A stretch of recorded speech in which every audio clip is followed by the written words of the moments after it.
Bhagavan Sri Veda Vyasa is none other than Bhagavan Sri Narayana, who came in order to ensure that the Vedas, the very breath of the Lord, is made available for all human generations to come.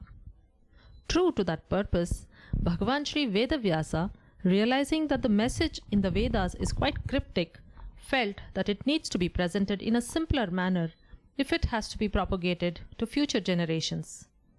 Thus, he encoded the same message of the Vedas, especially the Vedanta, the Upanishads, in the master epic, the Mahabharata, that he conceived. This masterpiece too, he felt, could be a bit difficult to comprehend, and thus he gave us the 18 puranas, which are all stories with symbolism woven into them. The best of the 18 puranas is the Srimad Bhagavatam.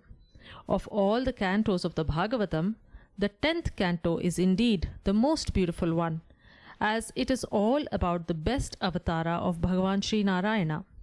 His avatara as Sri Krishna is considered to be a Purna avatara, an avatara complete in all respects.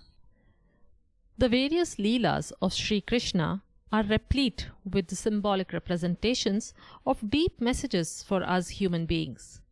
One such leela is that of the Govardhana Puja. Let us dwell upon the source, the story, and the symbolism in this episode of Sri Krishna Avatara. The Shankara Bhashya of Mundakopanishad Mantra 3.2.9 tells us that the Devas may put in many obstacles on the path of a Jnani or a Jivan Mukta, but none of them will affect him, as he is the very Atma Swarupa of the Devas. The mantra says, Sayoha vai tat paramam brahma veda brahmaiva bhavati nasya brahmavit kule bhavati tarati shokam tarati papmanam graha granthebhyo vimukto amruto bhavati. This means, he who knows that highest Brahman becomes even Brahman itself, and in his line none who knows not the Brahman will be born. He crosses grief and virtue and vice, and being freed from the knots of the heart, he becomes immortal. The Shankara Bhashya for this mantra says, it may be said that numerous obstacles are well known to exist in the attainment of good, and that even the knower of Brahman may therefore face some obstacles like grief or other challenges, or they may be made to take some other course by some other being such as the Devatas. So, in the Shankara Bhashya it is said, Devairapi tasya brahma praptem prati vigno na shakyate. So, the Devas may put in many obstacles on the path of a Jnani or a Jivan Mukta, but none of them will affect him, as he is the very Atma Swarupa of the Devas. Shankara asserts that all obstacles have already been removed by knowledge. Liberation or moksha knows only the obstacle of ignorance and no other obstacle. Therefore, he in the world who knows that highest Brahman as I am that directly does not take any other course. It is impossible even for the Devatas to throw any obstacle in his attempt to reach the Brahman, because he becomes the Atman of the Devas. Therefore, he who knows the Brahman verily becomes the Brahman itself.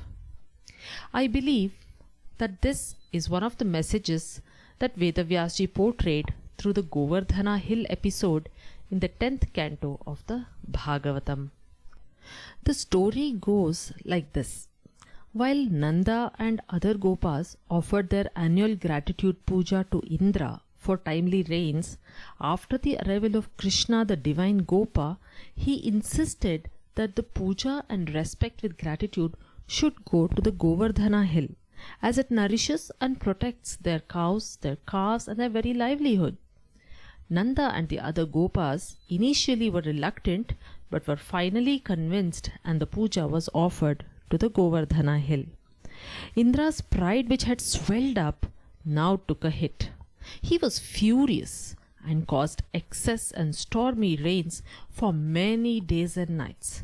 However, Krishna lifted the Govardhana hill and provided shelter to all the people, the cattle, and all the other animals of Gokul under the hill. Finally, Indra realized it was Bhagavan's lesson for him for his swollen pride, and he stopped the reins and, apologizing profusely to Lord Krishna, he fell at his feet. Now, this is the story. Let us now see the symbolic significance of this episode in the Bhagavatam. When we are on the path of sadhana, the initial steps of sadhana involve offering worship, gratitude to the various deities, as they are instrumental in helping us achieve many things in both the worldly and the spiritual paths. However, when Krishna or the Satchidananda Swarupa Atma is recognized as the main source of everything, our gratitude, worship, and recognition has to be elevated accordingly. The Indriyas and their Adhishtatri Devatas are in the realm of Vyapara, that is, give and take. As mentioned in the 3rd chapter of the Bhagavad Gita, it is Parasparam Bhavayantaha. They no doubt play a key role in our progress, but they have their limitations. As a sadhaka, our aim is the highest. Thus, the Antaryami Paramatma Shri Krishna wakes us up to the next phase of our sadhana. Nanda Baba had welcomed Krishna into his life and adored him dearly. When we welcome Bhagavan into our lives, he takes up the role of guiding us at every step. This would involve bringing us out of our comfort zones. At this stage, many obstacles may come, but we have to safeguard our Shraddha in Him, the Lord, and continue with courage on the spiritual path. Our mind and Indriyas will protest. They will tempt us to get back to our old ways, but we must march ahead with courage of conviction. Then He protects us without a doubt. The Govardhana hill represents our knowledge from the scriptures, such as the Upanishads and the Bhagavad Gita, which we have listened to and contemplated upon. He protects it for us and uses it to protect us. The Indriyas are humbled and will further cooperate with us on our path.